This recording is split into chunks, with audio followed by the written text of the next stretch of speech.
कहानी का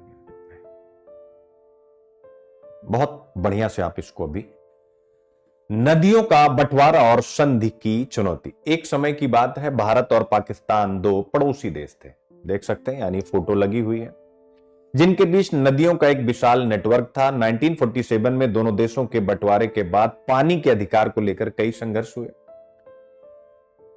इन नदियों का जल उनकी जरूरतों और जीविका का आधार था, लेकिन अब दोनों देशों में बंटवारे के कारण विवाद हो गया था। इसी विवाद को हल करने के लिए 1960 में दोनों देशों के बीच इंडस जल संधि IWT पर समझौता हुआ। इसमें विश्व बैंक ने मध्यस्थता की और संधि ने दोनों देशों को शांतिपूर्ण जल वितरण का एक स्ट्रक्चर, एक ढांचा प्रदान किया, एक फ्रेमवर्क प्रदान किया। अब हम 5 हिस्से में इस कहानी को आगे बढ़ाएंगे। पहला हिस्सा नदियों का बंटवारा, तो प्रीलिम्स के लिए संधि के तहत भारत को रावी, व्यास, मेरे साथ बोलिए, रावी, ब्यास और सतलज, इन 3 पूर्वी नदियों का पूरा अधिकार मिला। वहीं पाकिस्तान को इंडस, झेलम और चेनाब, इन 3 पश्चिमी नदियों पर प्राथमिक अधिकार मिला। समझौते में यह तय हुआ कि भारत पूर्वी नदियों का जितना चाहे उतना पानी उपयोग कर सकता है, जबकि पाकिस्तान को पश्चिमी नदियों का अधिकार दिया गया ताकि उसकी कृषि और पीने की जरूरतें पूरी हो सके। तो ये हो गया। तो यहां तक है भाई, बड़ी अच्छी संधि हुई, दोनों देशों के बीच का विवाद सुलझ गया। लेकिन अब दूसरा हिस्सा कहानी का आता है, भारत की चिंताएं और विवाद का कारण। समय बीतता गया, जनसंख्या बढ़ती गई और दोनों देश की जल जरूरतें भी बढ़ गई।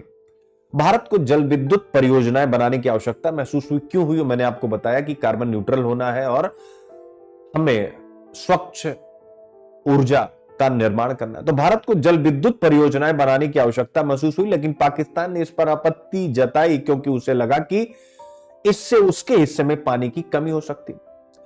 उदाहरण मैंने दिया था, उदाहरण के लिए भारत द्वारा किशन गंगा परियोजना बनाने पर पाकिस्तान ने आपत्ति जताई, वही न्यूनतम प्रवाह, जिसके बाद हेग स्थित अस्थायी मध्यस्थता न्यायालय, परमानेंट कोर्ट ऑफ आर्बिट्रेशन यानी PCA ने इंटरवीन किया, हस्तक्षेप किया। अदालत ने भारत को यह परियोजना बनाने की अनुमति दी, लेकिन कहा कि भारत को न्यूनतम प्रवाह के सिद्धांत का पालन करना है। यह आपको मैंने अच्छे से बता दिया। न्यूनतम प्रवाह यानी 9 घन मीटर प्रति सेकंड बनाए रखना होगा, क्यूबिक मीटर पर सेकंड न्यूनतम प्रवाह बनाए रखना होगा, ताकि पाकिस्तान को पर्याप्त पानी मिलता रहे। भारत इसके लिए, समझ रहे हैं ना, कहीं ना कहीं ये एक टेक्निकल पॉइंट हो गया। तो दूसरा हिस्सा आपको समझ में आ गया कि विवाद क्या हुआ, मामला कहां गया, भारत की चिंता का पहला। तीसरा हिस्सा, बदलते, यानी कहानी का तीसरा हिस्सा, बदलते हालात में संशोधनों की मांग क्या है। 2024 में भारत ने संधि में संशोधन का प्रपोजल यानी प्रस्ताव रखा, मैंने आपको बताया। अब प्रपोजल का प्रस्ताव आप रखते हैं कोई भी, तो उसके पीछे कुछ बेस होते हैं।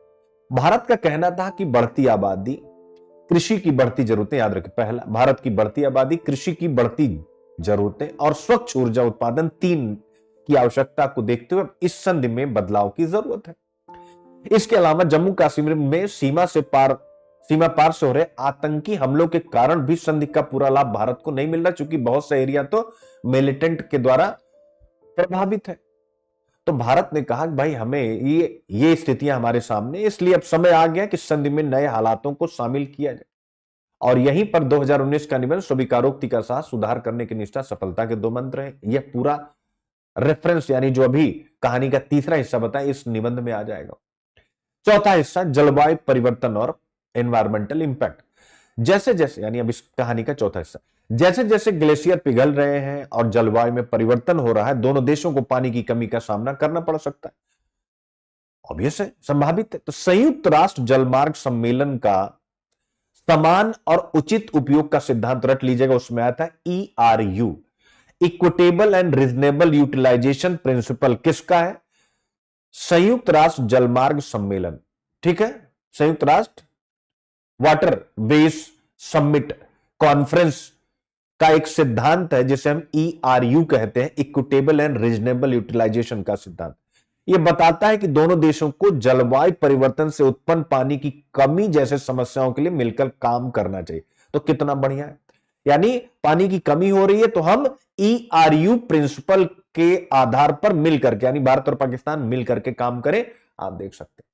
तो आप देखिए, एडिटोरियल जो लिखे होते हैं थोड़े थोड़े बिखरे भी होते हैं, कहानी मैं इतना बढ़िया उसको समेटता हूं कि सारा चीज आप देखिए और अच्छे से क्लियर हो रहा है। I hope. अब आता है पांचवा हिस्सा यानी संभावित समाधान। अब सवाल था कि कैसे इस संधि को दोनों देशों के हितों में संशोधित किया जाए। क्यों? क्योंकि सीधे संधि में बदलाव करना मुश्किल था। क्यों? क्योंकि भैया वर्ल्ड बैंक की मध्यस्थता में था, क्योंकि दोनों देशों के बीच भरोसे की कमी भी थी। ऐसे में कोई रास्ता, विजनरी डिसीजन, ऐसे में समझौता ज्ञापन या मेमोरेंडम ऑफ अंडरस्टैंडिंग, यानी जो किसी भी फाइनल प्रोजेक्ट पर जाने से पहले का एक समझिए नैतिक प्रयास होता है। तो यही कहा गया कि ऐसे में यानी संधि में बदलाव करना मुश्किल था, क्योंकि दोनों देशों के बीच आपस में भरोसे की कमी यानी बायलैटरल रिलेशन अच्छे नहीं। ऐसे में हमें क्या चाहिए कि मेमोरेंडम ऑफ अंडरस्टैंडिंग हम एक बनाएं या हम ज्वाइंट प्रोजेक्ट बनाएं, दोनों लोग मिलकर के काम करें। ठीक है।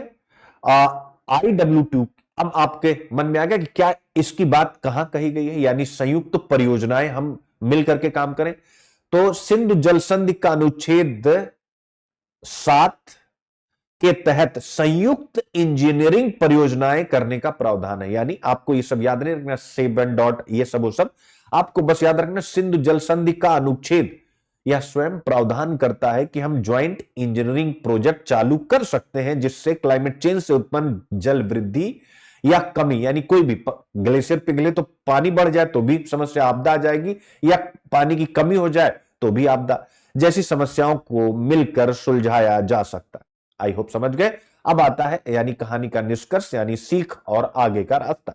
यह कहानी हमें सिखाती है कि जल संसाधनों के प्रबंधन में दोनों देशों के लिए सहयोग कितना महत्वपूर्ण है। भारत और पाकिस्तान को अपनी अपनी चिंताओं को समझते हुए संधि में एडजस्टमेंट यानी समायोजन की जरूरत है। अगर वे जलवायु परिवर्तन और सुरक्षा के मुद्दों पर एकजुट होकर काम करें तो न केवल संधि का लाभ दोनों को मिलेगा, बल्कि भविष्य के संघर्षों से भी बचा जा सकेगा। इस प्रकार इंडस जल संधि एक महत्वपूर्ण ढांचा है जो दोनों देशों को अपने अपने हिस्से का पानी देता है, लेकिन बदलते समय और संशोधनों के अनुसार, बदलते समय और जरूरत